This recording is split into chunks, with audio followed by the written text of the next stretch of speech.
नमस्कार, मैं श्रुति सिंह। स्वागत है आप सभी का इनसाइड ढाका न्यूज के इस बुलेटिन में। चलिए जानते हैं आज की खबरों के बारे में। खबरों की शुरुआत करते हैं जमशेदपुर से। जमशेदपुर कदमा थाना क्षेत्र के मरीन ड्राइव के पास से एक हृदय विदारक घटना सामने आई है, जहां एक कार में आग लगने से उसमें मौजूद ड्राइवर पूरी तरह से जलकर खाक हो गया है।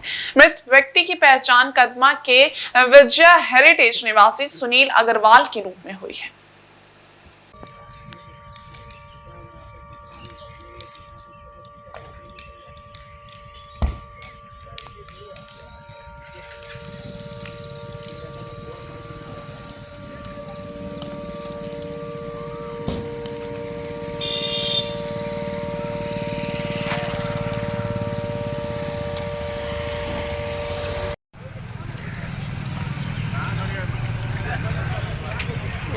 वहीं घटना की सूचना पूरे इलाके में आग की तरह फैल गई, जिसके बाद वहां लोगों की भीड़ उमड़ पड़ी। वहीं स्थानीय लोगों ने पुलिस को सूचना दी। घटनास्थल पर कदमा थाना प्रभारी के साथ साथ डीएसपी मनोज ठाकुर मौके पर पहुंचे और पूरे मामले की छानबीन में जुट गए हैं। बताते चले कि कार में गैस सिलेंडर भी रखा हुआ था। कार में आग कैसे लगी, फिलहाल ये जांच का विषय है। फिलहाल पुलिस शव को कब्जे में लेकर पोस्टमार्टम के लिए भेजकर पूरे मामले की छानबीन कर रही है। वहीं मृतक के परिजनों का रो रो कर बुरा हाल हो गया है।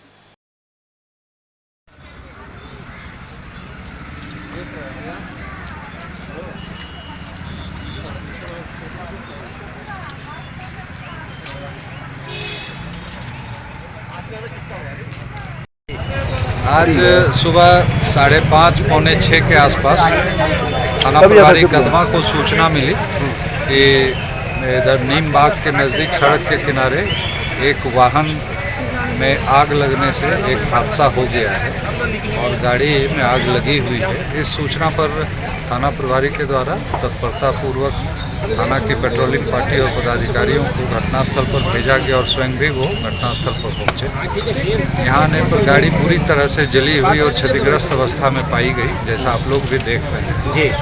और ड्राइविंग सीट पर एक व्यक्ति जो पूरी तरह से झुलसी हुई स्थिति में उनकी बॉडी थी, जिसकी कोई भी पहचान होने का तरीका नहीं था। और आगे वाली सीट पर ही एक गैस सिलेंडर वह भी क्षतिग्रस्त अवस्था में दिख रहा था। फिर प्रारंभिक जांच और अनुसंधान करते हुए रजिस्ट्रेशन नंबर के आधार पर इसके स्वामित्व का पता लगाया गया और फिर कड़ी से कड़ी जोड़ते हुए हम लोग गाड़ी के मालिक तक हम लोग क्या पता चला, क्या नाम है? ये विषय में जानकारी मिली कि सुनील अग्रवाल नामक व्यक्ति हैं जो विजय हेरिटेज में रहते हैं। और फिर हम लोगों ने प्रारंभिक जो कुछ जांच की उससे पता चला आज सवेरे करीब 4:45 से 5 बजे के बीच वो घर से निकले थे। उनके मेट के द्वारा सिलेंडर लेकर निकलने की बात बताई गई। इसी क्रम में यहाँ पर दुर्घटनाग्रस्त या आग लगने के कारण, तब इनके कारणों की विशेष जानकारी के लिए हम लोग एफएसएल की टीम को भी घटनास्थल पर आने के लिए रिक्वेजिशन भेज चुके हैं। गहराई से इसके हर एक बिंदुओं पर जांच की जा रही है। सुबह सरेंडर लेके कहाँ जा रहे थे? इस विषय पर अभी इतने प्रारंभ में ये सारी बातों की जानकारी ली भी जा रही है और अभी ये कुछ बताइए। ये जो भी इसके संबंध में विस्तृत जब तक वैज्ञानिक और तकनीकी पहलुओं पर और मानवीय भी जो सूचनाएं मिलती हैं, इस पर गहराई से छानबीन तहकीकात करने के बाद प्रथम दृष्टया हादसा ही प्रतीत होता है। ठीक। सीपीआई के राष्ट्रीय सचिव सह अखिल भारतीय किसान सभा के राष्ट्रीय महासचिव कौम अतुल कुमार अंजान के प्रथम पुण्यतिथि पर राजधानी रांची स्थित सीपीआई राज्य कार्यालय के सभागार में उन्हें याद किया गया। सभी ने उनके चित्र पर पुष्प अर्पित कर उन्हें श्रद्धांजलि अर्पित की। वहीं राज्य कार्यकारिणी के सदस्य सह जिला मंत्री अजय कुमार सिंह ने कहा कि कौम अतुल सीपीआई के बौद्धिक संपदा थे, जिसकी भरपाई अगले कई दशक तक नहीं हो सकती है। कामरेड अतुल कुमार अंजान सीपीआई के बौद्धिक स्तंभ थे, निर्भीक और बेबाक टिप्पणी करने वाले नेता थे। संघर्ष की राह उन्हें विरासत में मिली थी। उनके पिताजी डॉक्टर एपी सिंह अपने समय के विख्यात स्वतंत्रता सेनानी थे।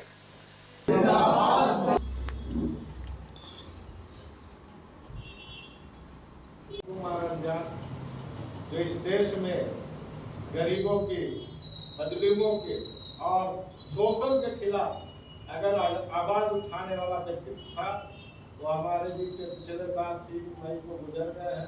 और झारखंड से उनका विशेष लगाव था।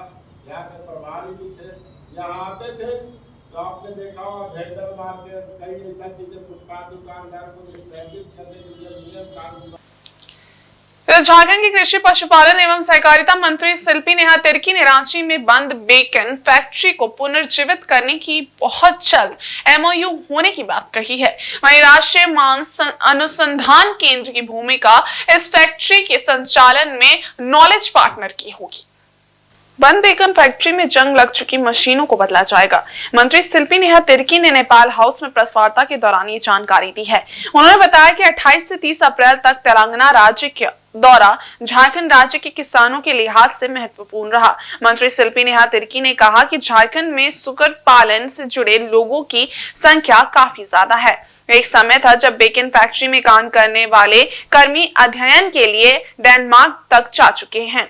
आज इतिहास के पन्नों में दर्ज बेकन फैक्ट्री को फिर से पुनर्जीवित करने के लिए कृषि पशुपालन एवं सहकारिता विभाग ने पहल की है।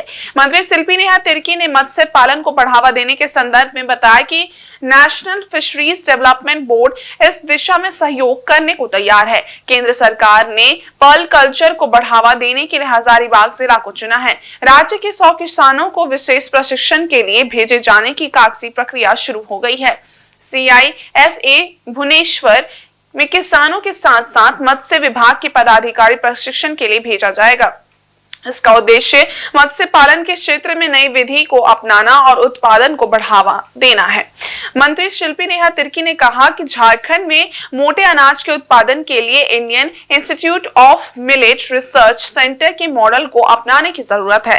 राज्य की गठबंधन वाली सरकार मोटे अनाज को बढ़ावा देने के लिए किसानों को 3000 रुपए प्रति एकड़ प्रोत्साहन राशि दे रही है। इसका असर भी मोटे अनाज के उत्पादन में दोगुना वृद्धि के रूप में दिखने लगा है।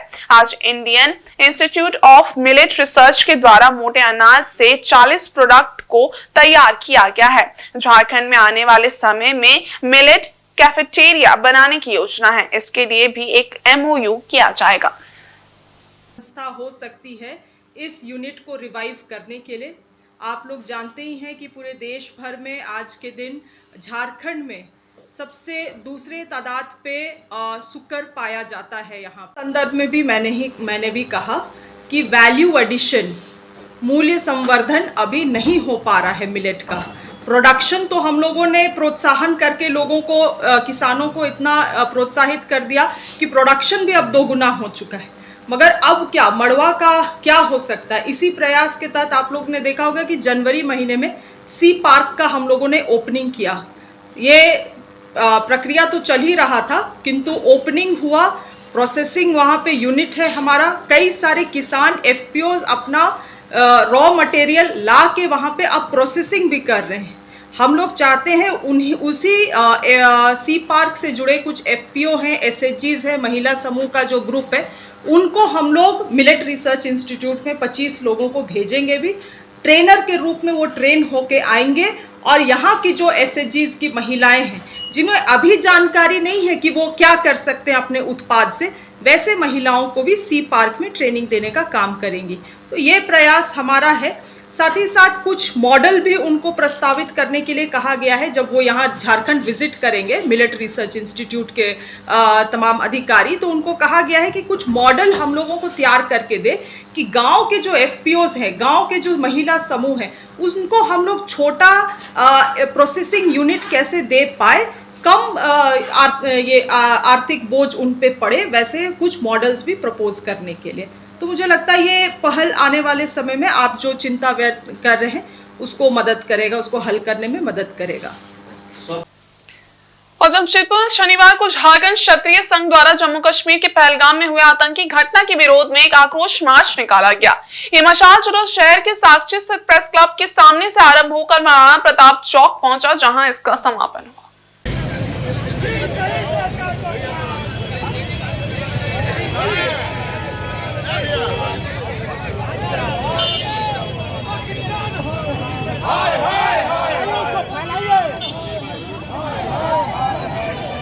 इस दौरान क्षत्रिय समाज के काफी संख्या में सदस्य, पदाधिकारी एवं युवाओं ने हाथों में मशाले लेकर आतंकवाद के खिलाफ एकजुटता और आक्रोश प्रदर्शित किया। जुलूस में शामिल लोगों ने भारत माता की जय, आतंकवाद मुर्दाबाद, शहीदों को नमन जैसे नारों के साथ माहौल को देशभक्ति से भर दिया। संघ के सदस्यों ने कहा कि पहलगाम में हिंदुओं पर हुए कायराना हमले ने पूरे देश को झकझोर कर रख दिया है। देश की अखंडता एवं संप्रभुता पर बार बार हो रहे हमलों के खिलाफ अब सख्त कदम उठाने की आवश्यकता है। संघ के प्रमुख पदाधिकारियों ने कहा कि क्षत्रिय समाज देश की रक्षा और सम्मान के लिए सदैव तैयार रहा है।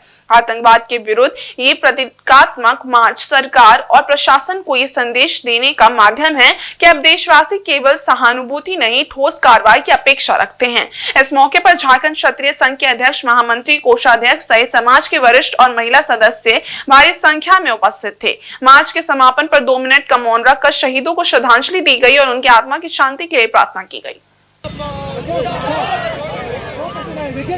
पाकिस्तान होश में आओ, होश में आओ, होश में आओ, आतंकवादी होश में आओ, होश में आओ, होश में आओ, पाकिस्तान मुर्दाबाद, पाकिस्तान मुर्दाबाद, होश में आओ, होश में आओ, होश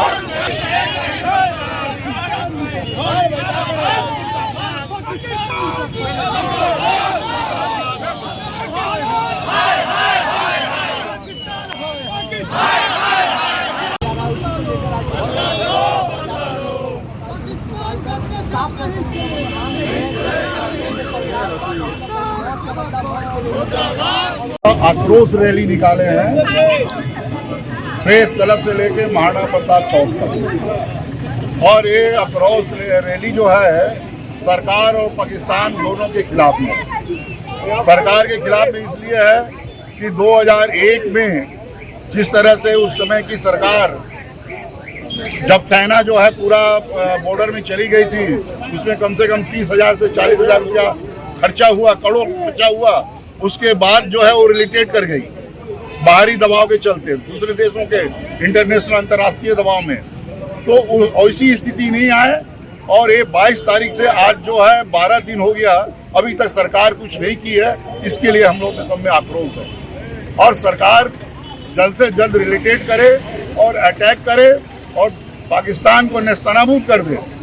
हो सके तो उसको 4 टुकड़ा में बांटे, नहीं तो ये सरकार नहीं होता है तो सरकार अपना गद्दी भी छोड़े तो भी मंजूर है, लेकिन बदला लेना जरूरी है। डीसी ऑफिस के सामने से हम लोग के शौर्य, वीर और साहस के प्रतीक महाराणा प्रताप चौक पर हम लोग आके मशाल जुलूस को ख़त्म किए हैं। पूरे देश में उबाल है क्योंकि जिस तरह की घटना बार बार पाकिस्तान द्वारा किया जा रहा है, अब हिंदुस्तान को इसका मुंहतोड़ जवाब देना होगा और पाकिस्तान को उसके मानचित्र से, दुनिया के मानचित्र से एक खंडहर बना के छोड़ देना होगा।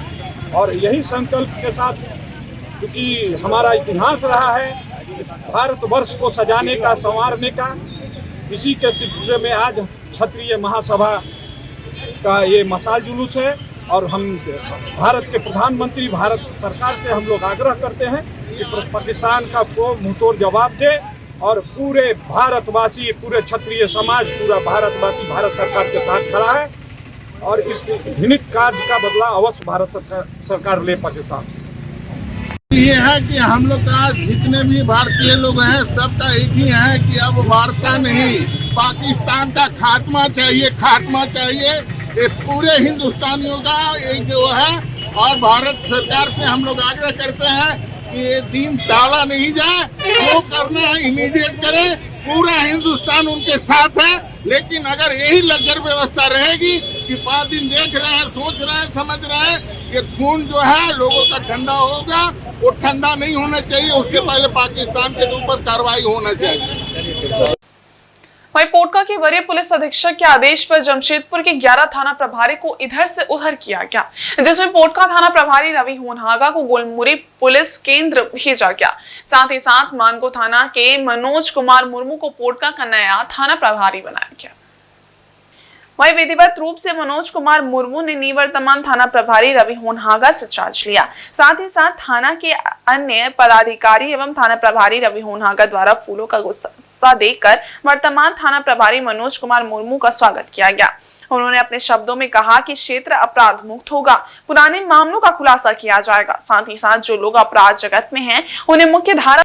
वहीं उन्होंने कहा कि मेरी पहली प्राथमिकता होगी कि जो अच्छे कार्य करेंगे उन पदाधिकारी एवं कर्मियों को सम्मानित किया जाएगा और पुराने वारंटी को गिरफ्तार कर न्यायिक हिरासत में भेजा जाएगा, साथ ही पुराने केसों का भी निष्पादन किया जाएगा।